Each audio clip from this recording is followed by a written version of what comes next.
मागितल्यासह अनेक गोष्टींबद्दल खुद्द मंगेशकर रुग्णालयाच्या डॉक्टरांनी कबुली दिल्यानंतरही ससूनच्या रिपोर्टमध्ये मात्र त्यांना क्लीन चिट कशी यावरून आरोप प्रत्यारोप होत आहेत. पाहूया.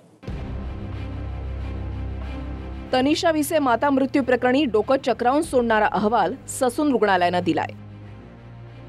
10 लाख रुपये डिपॉझिट मागितलं गेलं याची कबुली स्वतः दीनानाथ मंगेशकर रुग्णालयानं दिली असताना खुद्द सरकारच्याच पहिल्या समितीनं कारभारावर ठपका ठेवला असताना ससूनच्या अहवालामध्ये मात्र मंगेशकर रुग्णालय आणि डॉक्टर घैसास दोघांना क्लीन चिट दिल्याचं चित्र आहे. तनिषा भिसेंच्या मृत्यू प्रकरणी एकूण 4 समिती गठीत झाल्या होत्या. एक आरोग्य विभागाकडून, दुसरी धर्मादाय आयुक्तांकडून, तिसरी माता मृत्यू समिती पुणे पालिकेकडून आणि चौथी समिती ससूनच्या रुग्णालयाद्वारे.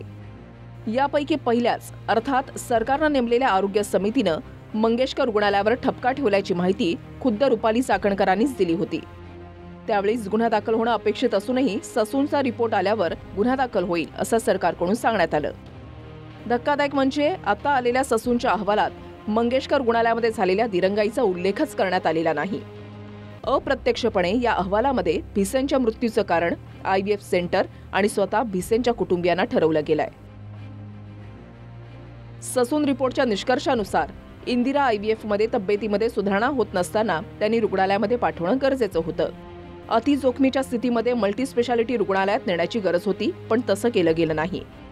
मंगेशकर रुग्णालयामध्ये 5 तास थांबवलं होतं. इथे पैसे घेतले की नाही याची चौकशी आरोग्य उपसंचालकांनी केली आहे. या तिन्ही मुद्द्यांवर नजर टाकली तर ससूनचा अहवाल डॉक्टर घैसास आणि मंगेशकर रुग्णालयामधल्या दिरंगाईवर चकार शब्दही काढत नाही. त्याउलट IVF मध्ये तिरंगाई झाली आणि मल्टीस्पेशालिटी रुग्णालयामध्ये दाखल करण्यात आलं नाही असं रिपोर्टमध्ये म्हटलं गेलंय. पण मंगेशकर रुग्णालयात मल्टीस्पेशालिटी आहे, तिथेच 5.5 तास रुग्णालयात थांबवलं गेलं याबद्दल रिपोर्टमध्ये उल्लेख का नाही हे कोड आहे.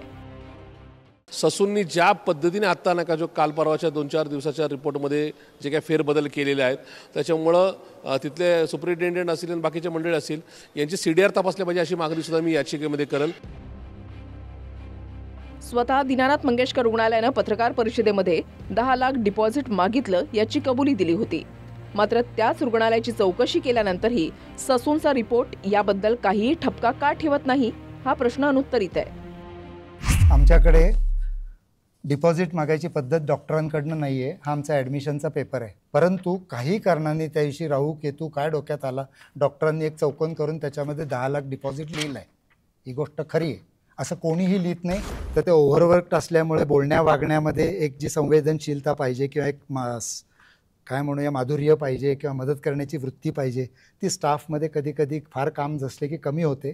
ती सुधारण्यासाठीची सूचना आणि ट्रेनिंग सुरू केलेलं आहे. ते इथे 5 तास होते. ते हॉस्पिटलमध्ये पूर्वी 5-6 वेळा येऊन गेले होते. त्यामुळे त्यांच्या ऑफिसला जाणं त्यांना 5 तासामध्ये नक्की सोपं होतं. त्यामुळे आपण त्याच गोष्टी परत काढायला नको. आता त्रास होत होता तर त्या क्षणी तिला ऍडमिट का करून घेतलं नाही याचं हेच तर शासनाच्या कमिटीज. पण माझं उत्तरापेक्षा ऐका ना, आता ह्याच्यात एक तिसऱ्या माणसाने उत्तर द्यायचं. जेव्हा डॉक्टर घैसास आणि शासनाची कमिटी 5 तास एकमेकांशी बसून हेच बोललेत, त्याच्यावर एक तिसऱ्या माणसाने चौथं ओपिनियन द्यायचं हे बरोबर नाही. त्यांनी मला सांगितलं की सर ते माझ्याकडे डिपॉझिट मागतायत, माझ्याकडे एवढी रक्कम नाही. म्हटलं तुमच्याकडे किती रक्कम आहे? तर त्यांनी सांगितलं की मी 2-2.5 लाख रुपये भरू शकतो. म्हटलं तुम्ही तेवढे भरा, बाकी सर्व सूचना मी देतो, तुम्ही जाऊन आता ती रक्कम भरा. ते लोक मी सांगितलेल्या गोष्टीला कधी नाही म्हणणार नाही. बस डॉक्टरांनी व्हायोलेट केली समजा, त्यांनी परस्पर लिहून दिलं तर आपण हॉस्पिटल म्हणून त्यांच्यावरती काय कारवाई? आता हे सगळं तेच तर एक्झॅक्टली तेच सांगायला मी तुम्हाला बोललो. चौकशी समितीवरती प्रश्नचिन्ह तयार जरी केला असेल तरी सुद्धा या चौकशी समितीच्या माध्यमातून जे काही अनियमिती झाले असेल त्याच्यावरती कारवाई होण्याबद्दल योग्य ते आदेश या सगळ्या चौकशी समितीच्या तिन्ही रिपोर्ट्स नंतरच केली जाईल. कारण शेवटी ज्या वेळेला एखाद्या गोष्टीवरती कारवाई करायची आहे त्यावेळेला त्याची वस्तुस्थिती बघून कारवाई करायला पाहिजे, ते होईल. मला असं अपेक्षित आहे की या 2-3 दिवसांमध्ये तो यायला पाहिजे आणि त्याच्यावरती कारवाईसुद्धा होण्याबद्दल ज्या काही सूचना मिळायला पाहिजे ते मिळतील. पहिल्याच रिपोर्टमध्ये डॉक्टर घैसास यांच्यासह मंगेशकर रुग्णालय दोषी असल्याचा दावा चाकणकरांनी केला होता. मग अद्यापही गुन्हा का दाखल नाही यावर थेट उत्तर देण्याच्या ऐवजी सत्ताधारी नेत्यांनी फक्त कारवाई होणार या पलीकडे काहीही ठोस सांगितलेलं नाही. त्यांनी रुग्णालयावरती टपका ठेवलेला आहे. रुग्णालयाने त्यांना प्रतिसाद देणं अपेक्षित होतं, उपचार करणं आवश्यक होतं. असं असताना सुद्धा उपचार केलेला नाहीये आणि त्यांनी कोणती नियमावली रुग्णालयाने पाळलेली नाही. त्याच्यामुळे हा सगळा टपका रुग्णालयावरती आहे. आणि रुग्णालय याच्यामध्ये दोषी आहे. ज्या ससूनच्या अहवालाचा सरकारी नेते वारंवार दाखला देत होते त्यावरही विरोधकांनी टीका केली आहे. कारण हे तेच ससून रुग्णालय आहे जिथे पुण्यातील बड्या बापाच्या बिल्डर पोरानं दारूच्या नशेत दोघांना चिरडल्यानंतर त्याच्या रक्ताचे नमुने बदलले गेले होते. हे तेच ससून आहे जिथे ड्रग्ज माफियाचा आरोप असलेला ललित पाटील 9 महिने कोणत्याही आजाराविना VIP ट्रीटमेंट घेत होता. हे तेच ससून आहे जिथे रुग्णाच्या अंगावर उंदीर फिरत असतानाचे व्हिडिओ वारंवार व्हायरल होतात. ससूनने दिलेली क्लीन चिट म्हणजे उंदराने मांजराची साक्ष काढणं आहे.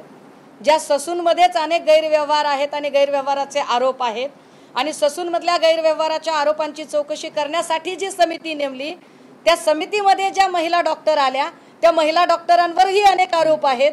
हे आपण याच्या आधी बघितलेलं आहे. अशा ससूनने सुश्रुत घैसास यांना क्लीन चिट देणं याच्यात नवलते काय? दुसरीकडे ज्यांच्या PAच्या पत्नी वारल्या ते भाजपचे आमदार अमित गोरखे अजूनही संभ्रमातच आहेत. आधी मंगेशकर रुग्णालय सरकारनं ताब्यात घ्यावं म्हणणाऱ्या गोरखेंना आता अचानक मंगेशकर रुग्णालय गरिबांसाठी काम करत असल्याचा साक्षात्कार झालाय. ते स्वतः या साऱ्या प्रकरणामधले महत्त्वाचे साक्षीदार असूनही त्यांनीच केलेल्या आधीच्या दाव्यांवर त्यांची भाषा का बदलली हे देखील अनाकलनीय आहे. विरोधाभास म्हणजे मृत्यू झालेल्या भिसे या एका राजकीय नेत्याच्या PAच्या पत्नी होत्या. तो राजकीय नेता अर्थात आमदार अमित गोरखे हे भाजपचे आहेत. मृत्यूनंतर सर्व पक्षांसहित तोडफोड करण्यात भाजपचेही पदाधिकारी आघाडीवर होते. दुसरीकडे रुग्णालयानं डिपॉझिट मागितलं नसल्याचा दाखला देणाऱ्याही भाजपच्या खासदार मेधा कुलकर्णीच होत्या. मृत्यूला रुग्णालय जबाबदार आहे असं ठामपणे म्हणणाऱ्या रुपाली चाकणकर या देखील सत्ताधारीच आहेत. स्वतः रुग्णालय 10 लाख डिपॉझिट मागितल्याची कबुली देत आहे. गोरखेंच्याच दाव्यानुसार मुख्यमंत्री आरोग्य दक्षता विभागाला फोन करूनही मंगेशकर रुग्णालयानं दखल घेतली नाही. मात्र तरी भिसेंच्या मृत्यू प्रकरणी विरोधक राजकारण करत असल्याचा दावा स्वतः गोरखेच करतायत.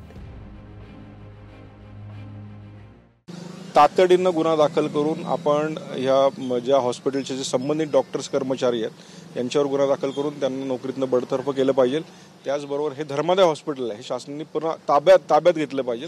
नाही, मी सांगतो पुन्हा एकदा की यात रुग्णालयाची अशी चूक नाही, वैयक्तिक डॉक्टर घैसास हेच या कारणाला दोषी आहेत. विशेषतः तुम्ही आता भाजपचे विद्यमान आमदार आहात. आमदार म्हणून तुमच्या शब्दाला किंमत असते. तर मग अशा सगळ्या प्रकरणामध्ये कारवाई झाली पाहिजे की जेणेकरून लोकांपर्यंत एक वेगळा मेसेज जो आहे तो गेला पाहिजे. जर तुमच्याच PAच्या पत्नीला असा संघर्ष करावा लागत असेल तर त्या हॉस्पिटलमध्ये सर्वसामान्यांची मग अवस्था काय? सर्वसामान्य लोकांची खरंच वाईट अवस्था होऊ शकत असेल. कारण जर तिथलं अशा प्रकारचं प्रशासन तिथलं ढिसाळ असेल तर नक्कीच याच्यावर कारवाई झाली पाहिजे. त्यांचं वक्तव्य तुम्ही ऐकलंच असेल. रुग्णालयाला पाठीशी घालण्याचं काम जे आहे ते त्यांनी त्या ठिकाणी केल्याचं वक्तव्य त्या ठिकाणी आलेलं आहे. दीनानाथ मंगेशकर हॉस्पिटल ज्या उदात्त हेतूने चालू केलं होतं त्याचा हेतू खऱ्या अर्थाने चांगला आहे, चांगला होता, चांगला राहिला आणि अनेक चांगल्या ऑपरेशन्स गरिबांना त्या ठिकाणी मदत झालेली आपण पाहिली आहे. पहिल्या दिवशी अमित गोरखेंनी केलेलं जे स्टेटमेंट होतं तावात त्या स्टेटमेंटवरून आता ते स्वतःच 360 डिग्रीमध्ये फिरताना दिसत आहेत. आता ते त्यावर काहीही बोलत नाहीयेत. शासन प्रशासनाचा तेवढा दबाव असेल त्यांच्यावरही. भिसेंना असह्य कळा आणि रक्तस्राव होत होता. पोटात 2 बाळं होती. मात्र तरी उपचारासाठी त्यांना यंत्रणेनं कसं दारोदारी फिरवलं आणि त्याची सुरुवात मंगेशकर रुग्णालयामुळे कशी झाली ते पहा. सर्वात आधी कुटुंबीय भिसेंना दीनानाथ मंगेशकर रुग्णालयामध्ये घेऊन आलं. इथे भिसेंना 5.5 तास उपचाराविना तात्काळ ठेवण्यात आलं. डिपॉझिट म्हणून 10 लाख रुपये मागण्यात आले. नाईलाजानं तनिषा भिसेंना 6.5 किलोमीटर लांबच्या ससून रुग्णालयामध्ये नेण्यात आलं. मात्र आधुनिक उपचार शक्य नसल्यानं तिथेही काही झालं नाही. इथून भिसेंना बाणेरच्या 17 किलोमीटर लांब असलेल्या सूर्या रुग्णालयामध्ये नेलं गेलं. तिथं त्यांनी 2 जुळ्या बाळांना जन्म दिला. पण त्यांची प्रकृती अस्वस्थ झाल्यानं पुन्हा भिसेंना सूर्या हॉस्पिटलमधून 5 किलोमीटर दूर असलेल्या मणिपाल रुग्णालयामध्ये दाखल करण्यात आलं. इथेच भिसेंचा मृत्यू झाला.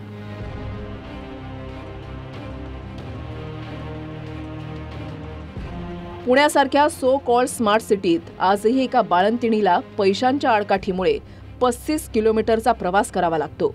आणि वरून सरकारी समित्यांमधून डॉक्टर आणि रुग्णालयाला कणभरही जबाबदार धरलं जात नाही.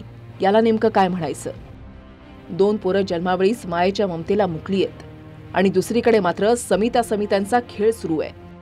दारावर आलेल्या एका महिलेला 5.5 तास उपचार का दिले गेले नाहीत हा मुख्य मुद्दा असताना डॉक्टरांच्या बड्या संघटना मात्र संबंधित महिलेला गरोदरपणा कसा धोक्याचा होता याचे दाखले देण्यात मशगूल आहेत. योगेश बोरसे, TV9 मराठी, पुणे.